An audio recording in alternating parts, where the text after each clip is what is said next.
was quite seriously ill. So what sort of... talk about this illness. Is it just exhaustion? Is it altitude sickness? A combination? It was quite a bad case of acute mountain sickness, which is can be quite nasty, and if it gets severe, well, it can be life-threatening. It wasn't anywhere near that. It was just a lot of being sick. Basically being drunk. I mean, I was staggering all over the place. I couldn't stand up. I was falling over. Didn't really know what I was doing, a bit confused. So that's obviously why I decided to come round, because that isn't, you know, I can't really be that high. It's not safe to be that high in that sort of state.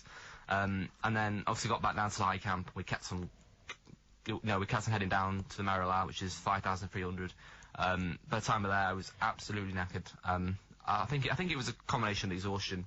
I'd not recovered from the day earlier, which is a hard climb up. And trying to do it too quickly maybe contributed, do you think? I think so. I mean, that wasn't really my decision to do that, and I think if I'd had more time, I could have made it. But essentially, yeah, I wasn't in a good state. I was very nearly flown out.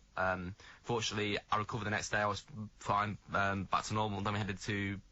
then we headed from there in 3 days to Baruntse base camp. To Baruntse, so there was an issue there with extreme cold. You've already said it's minus 30 with a wind chill at the top. Yeah, that cold, that didn't actually stop us. I mean, it basically meant that we only had one chance at the top, because there was high winds every day, which makes it a lot, makes it kind of a lot more unsafe and much harder. So we actually, so we set the date for Tuesday, I think it was the 3rd or 4th November, and essentially there, what happened there was we got there on time, but the porters were 3 days late with the tents. So we got to Camp 1 and couldn't stay there. Normally we would go to Camp 1, which is 6,000 metres, and sleep there, Camp 2, and come down for a rest, and go back up and do it again, then go for the top.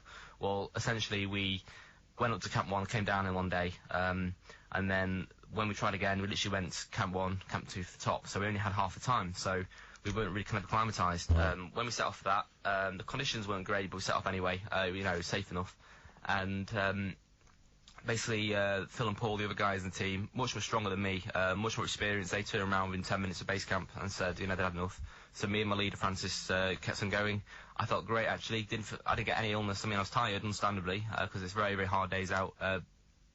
Big cliffs and things to ascend as well.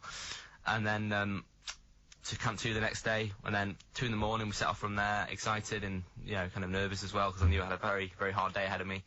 And then essentially within a couple of hours we were on the first ice wall, and it is a wall. I mean, it's 50 degrees, so it's steep.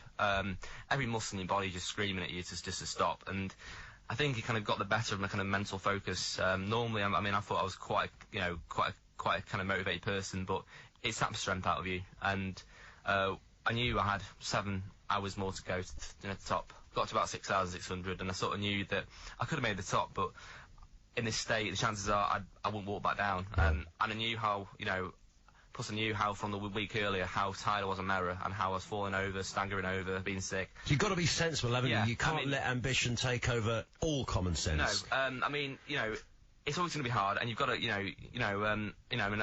of course, I've got to actually push myself hard, really, really hard. Otherwise, I'll never get there. But there is a limit, and it's knowing where that limit is, isn't it? That's one of the main things I learned on Baruntse, which will obviously help me in Everest, is that I knew that I could have made it, but it's not the place. Being with just me and a guide and 2 climbers here, it's not the place to be knackered. It's physical and mental training, really. Then very much. I underestimated that in terms of how mentally it saps you. Very, very, very tough. That's another thing I'm obviously going to be, next year I'm going to have to need to spend more time on. But I mean, it was just so hard work, and then coming down from that 6,600 meters, on the ice wall, it was really cold, pitch black. There wasn't a lot of climbers around. And coming all the way back down to base camp, it was just agonisingly painful. Well, you've done it, and I'm gonna get some details off you in just a second after the travel news about how people can get behind you and your attempt on Everest next year. It's Alex Staniforth with me. He's 18 and he's going up Everest in a few months' time. Traffic and travel with Fords of Winsford. No need to travel from dealer to dealer for your next car. Take the stress-free journey to 1,400 cars. Visit Fords of Winsford, fow.co.uk. So, a few problems on the A51 Kelsall area this morning. Yes, on the it's the A54 actually as you head towards away from So it's D106.3 and D on DAB. Just before we get your contact details, Alex, let's just talk about this avalanche, because there was an avalanche a short time before you were up Baruntse. I mean, your mum must have been having kittens the whole time you were away. Well, I mean, I guess in some ways it's kind of prep for her for next year, you know. Yeah, I mean, it was... That will give us some comfort, won't it? I mean... Morning, Mum. Yeah, morning, Mum. Yeah, I mean, personally, it didn't actually bother me in the slightest. I mean, I just kind of thought it was a great adventure, but, yeah, there was, because of all the snow from the typhoon, we slept somewhere called Chateau Bacari on the way to Baruntse. Felt fine by that point, but really, really cold. And there was a big slope behind, you know, by the tents, and there was kind of the shell of a hut which had been hit by an avalanche just a week earlier. Now, normally, they should, you know, normally there it's all rock, but because of all the snow, it obviously been hit by a freak avalanche, and there was apparently a body there under a sheet nearby we didn't see, so not pleasant. And you were sleeping very, very nearby in close proximity. We were in tents, yeah, so, you know, it was mad, completely nuts. But yeah, I mean, as I said, it was, yeah, I mean, it was a great adventure.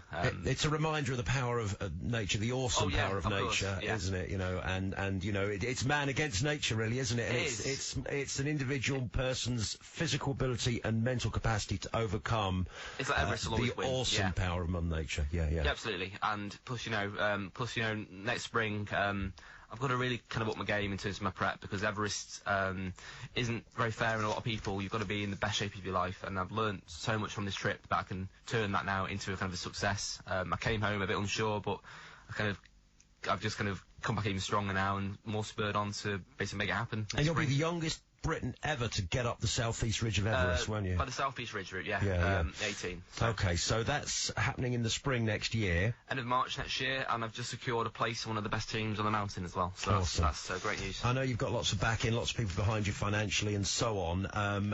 You've got some information for people so they can first of all follow your adventures, and also secondly, if they want to get involved in helping you out and supporting you in what you're doing. Okay, so first of all, I mean, I'm going to be starting my charity fundraising side of things very soon, supporting free charities, trying to raise £1 for every foot of Everest. There'll be a link to my fundraising page on my site. Tell us about those charities. Well, there's the Click Sergeant, which supports kids with cancer. Yeah. There's React, which supports that basically supports, you know, that's kind of that's a conservation charity based in Borneo. They help all sorts of animals, from orangutans to elephants, all over the world. And then the Mark Everson Foundation, which basically supports kind of people my age in their kind of you know, in their ambitions and things like that, really. Okay. And yeah, so I'll be starting that soon.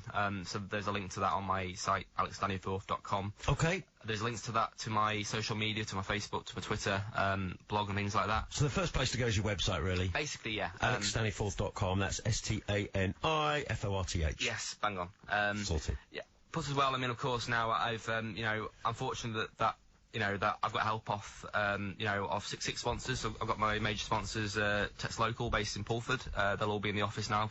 Probably got the, you know, the probably eavesdropping now, so I'll say hi to all them. Yeah, they best be listening. Yeah, they best be. And then I've got 5 other sponsors as well. I've also been supported by My Protein, so I'll be getting all their kind of, you know, their things, because as you can see, I'm kind of built like a post, so I'll be getting all their kind of protein things as well, because my training now is really starting to, you know, it's really starting to step up.